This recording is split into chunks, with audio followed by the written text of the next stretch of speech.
A primeira xunta de goberno local do ano 2018 deu luz verde a un total de 14 asuntos. A meirande parte corresponden a reclamacións patrimoniais relacionadas co Concello. Dous deses asuntos que se abordaron foron trasladados pola Avogacía Consistorial, dúas sentencias ditadas polo Xulgado Contencioso Administrativo número 2 de Ourense.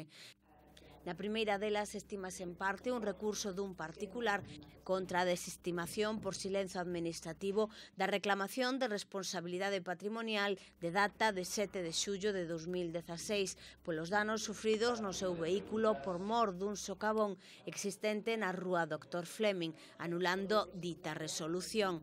Así, o Concello deberá indemnizar o denunciante na cantidade de 1.832 euros e a aseguradora na cantidade de 145 máis os xuros legais.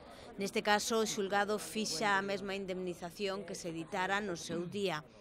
A segunda sentenza, tamén favorable ao Concello, desestima o recurso dun particular contra o decreto polo que se lle denegaba o cambio de titularidade dos veladores solicitados nun establecemento do casco histórico.